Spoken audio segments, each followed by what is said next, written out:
warahmatullahi wabarakatuh. Jumpa lagi dengan saya Ibu Fitri di channel YouTube Fajriya Seong, belajar bareng Bu Seong. Bagi kalian yang belum subscribe, ya tolong subscribe dan tekan tombol loncengnya. Kemudian jangan lupa di like dan di share ya. Nah, sudah siap belajar dengan Ibu Seong? Sebelum kita mulai pembelajaran, saya ingin bertanya, pernah tidak kamu melakukan sebuah observasi, maksudnya sebuah pengamatan terhadap suatu objek? Nah, pada hari ini kita akan membahas tentang suatu hal yang berkaitan dengan observasi. Nah, di materi sebelumnya kita sudah belajar tentang pengertian teks laporan hasil observasi, kemudian strukturnya bagaimana dan kaidah kebahasaannya bagaimana. Nah, supaya kita tidak lupa apa sih laporan hasil observasi itu, yuk kita mengingat kembali apa itu laporan hasil observasi.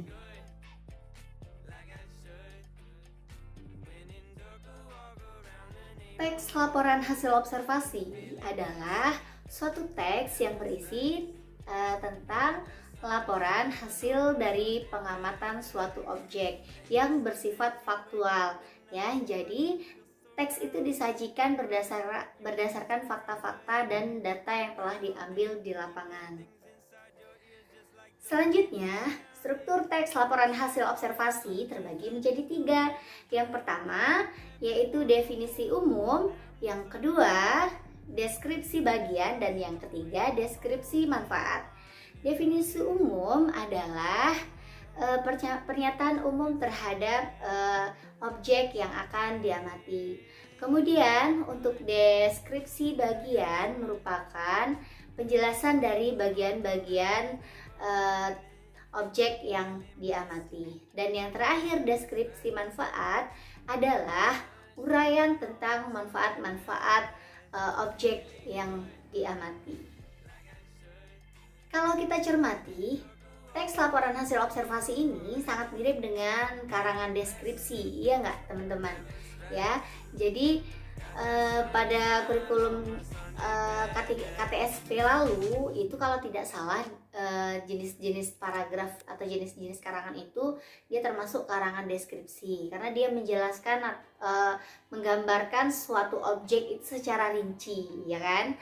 Nah, kalau di kurikulum 2013 ini dia dikategorikan menjadi laporan hasil observasi. Jadi nanti kalau kamu bingung penggambarannya karena laporan hasil observasi mungkin terlalu sulit bagi kalian ya, karena udah melakukan pengamatan, penelitian. Nah, kalian feedback lagi ke yang KTSP itu, yaitu karangan deskripsi, mungkin akan lebih dekat pada diri kalian. Nah, jadi itu dia sedikit gambaran tentang si teks LHO ini seperti apa sih. Nah, bagi teman-teman yang mungkin masih belum jelas, bisa dilihat e-book yang akan saya bagikan di link ya. Nah, bagaimana? Sudah ingat kan kalian apa itu teks laporan hasil observasi? Sekarang kita akan belajar bagaimana menyusun teks laporan hasil observasi yang baik. Ada 7 langkah cara menyusun teks laporan hasil observasi yang baik. Yuk simak. Yang pertama, kamu menentukan objek yang akan diobservasi. Kemudian, kamu membuat jadwal observasi. Selanjutnya, kamu melakukan observasi. Dan yang keempat, kamu harus mencatat hasil observasinya. Yang kelima, kamu membuat kerangka teks laporan hasil observasi, yaitu dengan mencatat poin-poin penting yang akan kamu kembangkan menjadi paragraf. Kemudian yang keenam, kamu mengembangkan poin-poin penting tadi menjadi beberapa paragraf.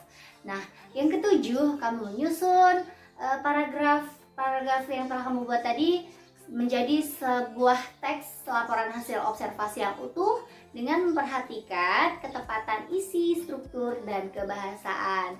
Nah, itu dia 7 langkah menyusun teks laporan hasil observasi. Yuk kita latihan membuat teks LHO.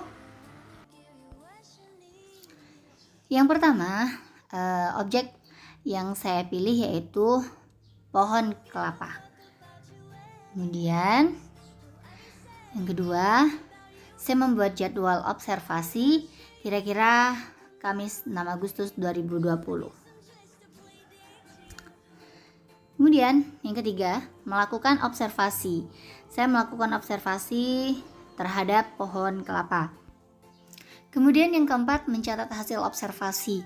Setelah saya observasi, saya mendapatkan data tinggi pohon kelapa kira-kira 9 meter, bentuk daun tunggal dengan perturangan menyirip, kemudian berakar serabut dan berbentuk bulat buahnya, dan beberapa manfaat pohon kelapa. Kemudian yang kelima, membuat kerangka teks LHO ya. Saya membuat kerangkanya sesuai dengan struktur teks LHO. Yang pertama, definisi umum. Definisi umumnya yaitu definisi pohon kelapa. Kemudian yang kedua, deskripsi bagian.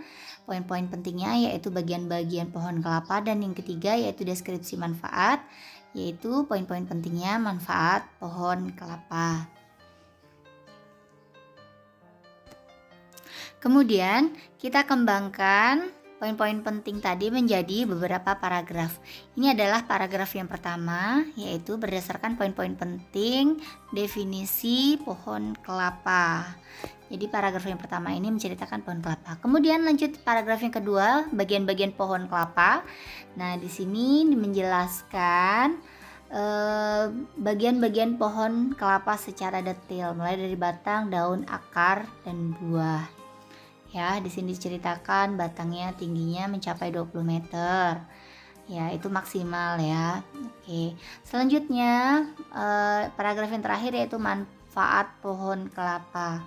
Nah, di sini paragraf yang terakhir ini menceritakan apa-apa saja manfaat pohon kelapa. Ya, baik itu dari batangnya, dari daunnya, akar, buah. Kemudian manfaat bagi kesehatan juga dijelaskan di paragraf ini. Nah, ini dia tadi teks LHO yang sudah kita buat. Gampang bukan? Cuma 3 paragraf teks kita sudah jadi. Nah, bagaimana teman-teman?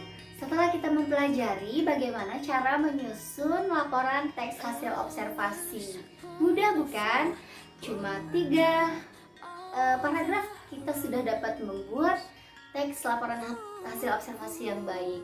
Nah, silakan mencobanya ya di rumah dan mengerjakan tugas yang diberikan oleh guru. Oke, demikian belajar kita hari ini. Semoga bermanfaat bagi teman-teman semua. Jangan lupa ya yang belum subscribe dan tekan tombol loncengnya.